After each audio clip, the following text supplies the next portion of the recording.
Today, our project recipe is from 2018, a collection called Spangled.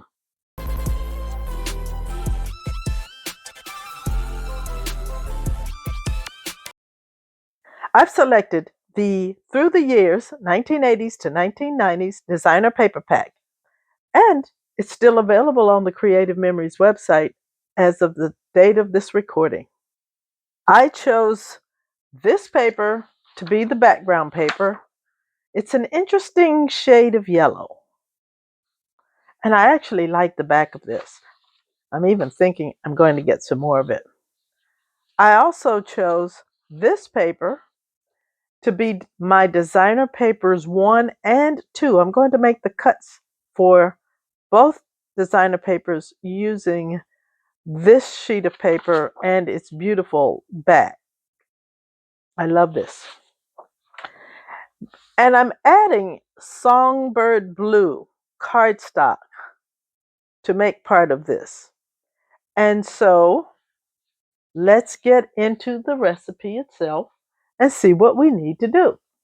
So this is a 2-page layout, and what we're seeing here is we have 1-inch strips at the top, and this is the reverse side of the same paper, and then 2-inch strips at the bottom. Once again, the reverse side, and it's interesting how they have put these two on the opposite pages like this. And to me, that gives it a flavor of it being 2 independent pages that are related as opposed to one big 24-inch wide layout. Meaning, for somebody like me who scrapbooks, I could scrapbook the left independently from the right and put them in 2 different places in the album. I could use completely different papers. Because when you break this layout down, it is very easy and simple. The other thing, it doesn't show up really strong in this picture, but you punch a border and then you punch it a second time as a shadow. And I don't think this picture shows it very well, but the instructions calls for 2 punches, one offset from the other to create a bit of a shadow. And then some of the papers are used to create these notched banners. And here is the sketch layout for this, showing the placement of the photos. You have these blocks of paper here and here, which I may or may not include. We will see. Now, let's look at the cutting instructions. The cutting guide calls for 2 designer papers and a cardstock. The cardstock, you punch 2 borders, and the rest is cut to be mats for your photos. The 2 designer papers, you cut the borders for left and right, and then you cut your strips of paper. On designer paper 2, you cut more strips, you cut mats for photos, you cut the notched banners, and then you cut those 2 blocks of paper that are just decorative elements for the page. So my plan is to use this paper to be both designer paper number 1 and designer paper number 2. So when I break this project recipe down, I need a 1-inch strip here and here, a 2-inch strip here, a 1/2-inch strip here, and a 1-inch strip there. And then something to punch the borders with. So these are the background papers. Here's the designer paper that I'm going to make designer paper number 1 and number 2. And then I'm going to also use this Songbird Blue as highlights, and I might punch from this. We will wait and see. To me, this is up. And I think what's getting me on here are these lightning bolts. These lightning bolts are what make me orient this paper.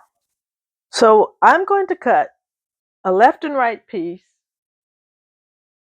at 2 inches. So I'm going to cut 2 pieces at 2 inches.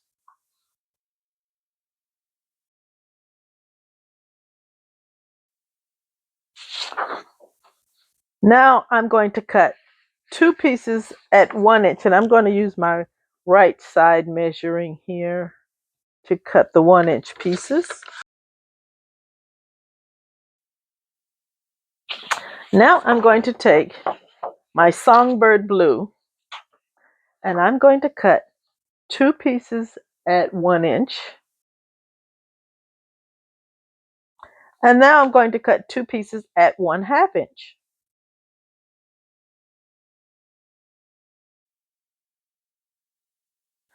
So if we follow the guidance from the project recipe, we would put one side of a 1-inch strip on our left and the other side of our 1-inch strip on the right.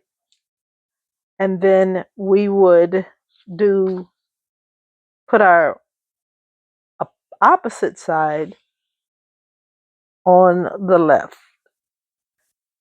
Following the instructions on the project recipe, this is how we would arrange the papers.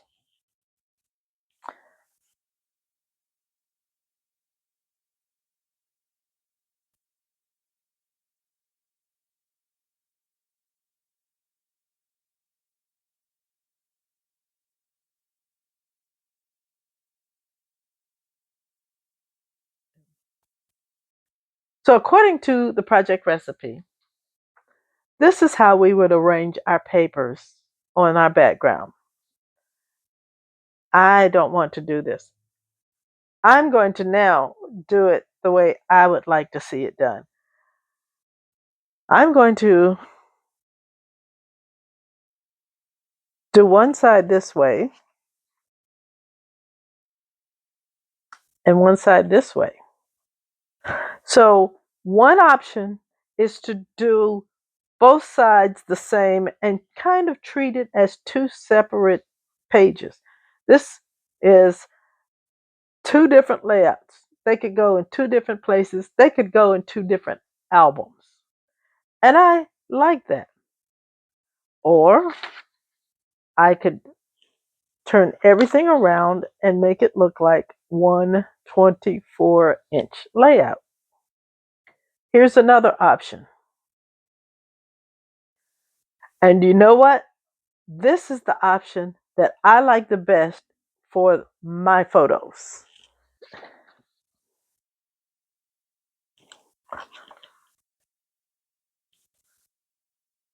So I have to admit, if I didn't already know what my photos were, I might do one this way and one the other way.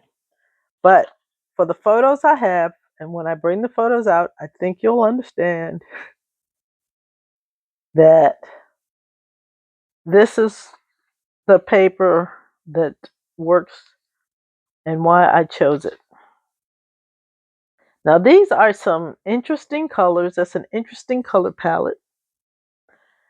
And the next thing we will put down will be our borders. This calls for a chain border. So let me go find one and pick a color to put it in. I think I know what color I would pick. I have chosen the brand new lattice chain border maker cartridge. And I'm going to punch 2 chains, one for left and right, using this paper because I flipped it over. I haven't used this color, and so it will blend perfectly with my layout.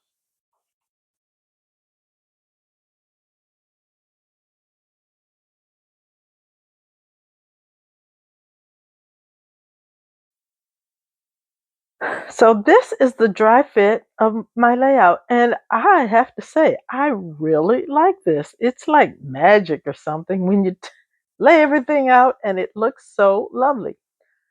Also note, this is a very generic page. It's about color in this case. It's not about a particular theme, but it's so easy to turn into a theme by using theme papers as these strips. So I turned this old paper over just to see how would I like that. And the answer is I absolutely love it. Um, I'm going to stick with the original plan, but it just shows how a good design and double-sided papers can be so versatile. And that's how you get to make it your own. So I'm going to go and adhere it all down, and then I'll bring out the photos. And that's when you'll see why I made the choices I made. So here is our base page, and I have to admit I am blown away. This is the type of layout design that I can repeat over and over and over. It's like a formula. It's a 1-inch strip and another 1-inch strip with a chain border or sticker on the lower 1-inch strip.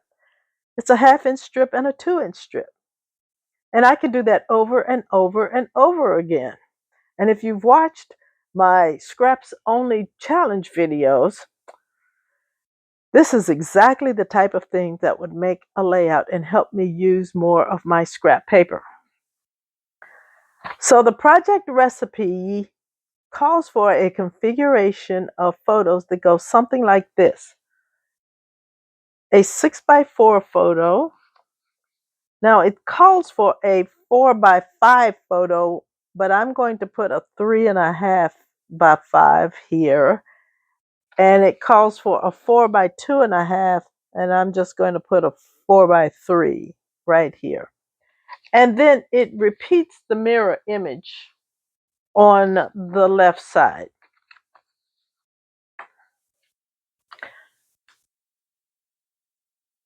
And that's lovely if your photos match that. And I can tell you, I don't have photos that match this at all. But that doesn't matter because the whole point is for you to get your photos onto a beautiful layout.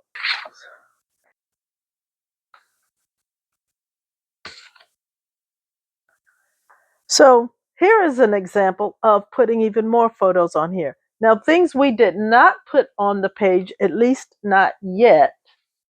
We have not put the notched banners on the page, and we have not put these rectangles of color on the page. To me, that's taking up space that I want to put my photos on right now. But I want you to see that a nice, beautiful background can work for any photos that you want to put on. And so I'm not a fan of putting the mats down because I think it's restrictive. Give me a page like this any day, and then I will find photos. And I really do enjoy making these as base pages. I have to regulate myself so I don't make too many of them.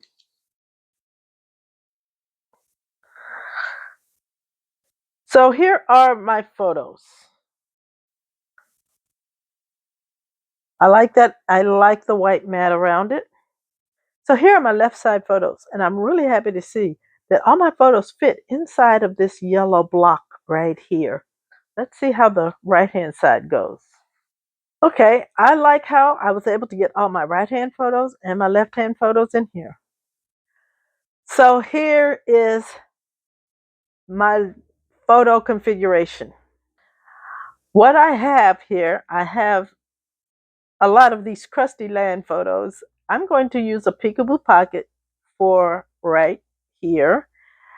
And I think I want to mat the photos that don't have a white mat. I want to give them one because it will help them. They do fine against this yellow background, but I think the white really enhances this. I'm also going to have another peekaboo pocket on this side as well. And I think what I will do is on this one, I have a photo and then I'll have a peekaboo pocket. And I think I'll put journaling underneath the photo in that peekaboo pocket. And in this peekaboo pocket, I will have 3 photos. And so, do I need a title? And Springfield is the title, and it's this photo here. So I may put an extra mat around this photo to kind of bring out the fact that it's the title, and then um, put an embellishment cluster right here. I'm not thinking I will need any additional embellishment. So we have everything adhered down now. The first thing I did was I went ahead and cut a second pair of the diamond lattice chain with the border maker system, and I used an index sheet because it's white. So I made the white shadow, and that really had a big impact. That one simple step of creating that second chain to layer the chain really made a lovely impact on this. I also used some of this index paper to create mats for these photos here. And I have put peekaboo pockets here and here.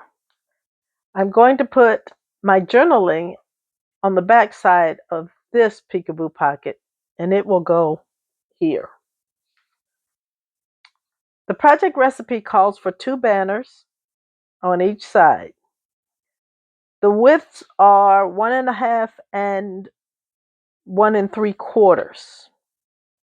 So I'm going to cut those 4 banners from this sheet of paper.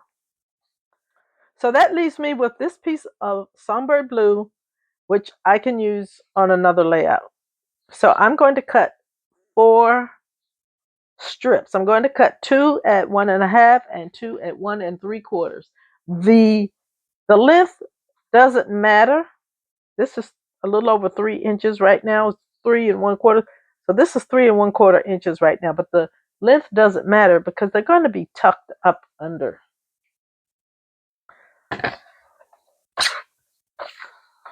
So 1 3/4. So I've cut the 4 strips, and now I'll make the banners, and I'll be back. This is our finished layout. I made a journaling spot and put in our peekaboo pocket for here, and peekaboo pocket will go here. I made banners the same width as the banners on the project recipe and put them in these spots here. They're going to the right because that was the only space left on my layout to put them. But it also meant that this is all that's left of this paper, and I did use a bit of the songbird blue, and that will get used in a future layout. And I'm really happy. It looks a little busy, a little busier than my normal, but when we talk about what the subject of this is, and it's The Simpsons, the busyness just seems to work for me. There's another project recipe. I hope that you will like this video, subscribe to the channel, and YouTube says here's another video you may like, so I hope you'll watch it too.